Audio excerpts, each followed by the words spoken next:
बड़ी खबर आ रही है भारत और अफगानिस्तान के रिश्ते से। भारत के विदेश मंत्रालय के जो प्रवक्ता हैं रणधीर जायसवाल ने उन्होंने कहा है कि भारत आने वाले कुछ ही दिनों में जो उसका वॉर जोन था अब उसे वो अपना दूतावास बनाने जा रहा है और ये दूतावास भारत और पाकिस्तान और अफगानिस्तान इन तीनों देशों के संबंधों पर प्रभाव डालेगा। आइए जानते हैं कि इसका क्या प्रभाव पड़ेगा। तो ऋतिक बताइए कि जो भारत वहां पर अपना दूतावास अस्थाई दूतावास बना रहा है इसका भारत और अफगानिस्तान के रिश्ते पर क्या फर्क पड़ेगा और पाकिस्तान पर इसका क्या फर्क पड़ेगा।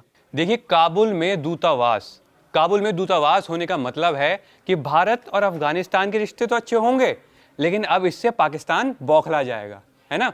अभी तक जो पाकिस्तान और अफगानिस्तान के बीच में जो युद्ध चल रहा था, क्रिकेटर्स भी मारे गए थे बेचारे मासूम, अब पाकिस्तान को ये इतना बड़ा झटका लगा है, अब वो डरेगा कि कहीं ऐसा ना हो कि अफगानिस्तान और भारत के रिश्ते पाकिस्तान पे इतने भारी ना पड़ जाएं कि अफगानिस्तान को दुम दबा के भाग ना पड़े।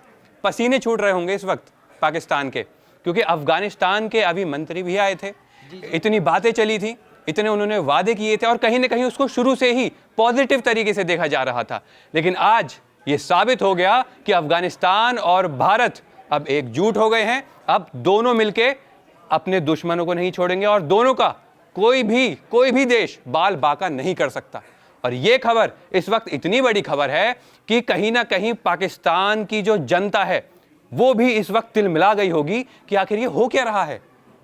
तो ये मान सकते हैं कि अब पाकिस्तान जो आतंक का ठिकाना है दोनों देशों के लिए, एक तरफ से वो अफगानिस्तान पर भी उसी प्रकार से प्रहार करता है जैसे कि वो भारत पर करता है, तो अब ये माना जा सकता है कि आने वाले टाइम में जो पाकिस्तान आतंक का केंद्र है उस पर ये दोस्ती एक तरह से प्रहार करेगी और आतंकवाद का नाश करने में एक बड़ी भूमिका निभाएगी। बिल्कुल, देखिए, आतंकवाद का नाश तो होना अब तय है, क्योंकि अफगानिस्तान एक ऐसा देश है जो पीछे नहीं हटता।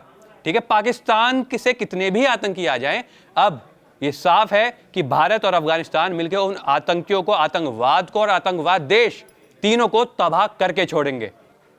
तो आने वाला टाइम अब भारत और अफगानिस्तान की दोस्ती का है और पाकिस्तान में पल रहे आतंकवाद का नाश का है। तो आप ये जान लीजिए और समझ लीजिए कि आने वाले कुछ दिनों में भारत अपना अस्थाई दूतावास अफगानिस्तान में स्थापित करने जा रहा है। और देखिए, एक चीज और मैं इसमें ऐड करना चाहूंगा कि अभी आसिम मुनीर और शहबाज शरीफ उनसे नेतन्याहू से मिले थे, है ना, और शहबाज शरीफ ने ट्रंप की इतनी तारीफ करी थी। देखिए, अब वो कुछ काम नहीं आने वाला। कोई भी देश दूसरे आतंकी देश का समर्थन कभी नहीं करता। और अब जब अफगानिस्तान और भारत मिल गए हैं तो अब जो ये शहबाज शरीफ की जो एक दिमागी एक था ना कि हाँ भाई हमारे साथ तो ट्रंप आ जाएंगे, कोई नहीं आने वाला। अब पाकिस्तान अकेला है, अकेला था और आतंकी अकेले रहेंगे और मारे जाएंगे। ये थी इस वक्त की सबसे बड़ी खबर और ऐसी ही बड़ी खबरों से जुड़े रहने के लिए जुड़े रहिए हमारे साथ और देखते रहिए कड़क।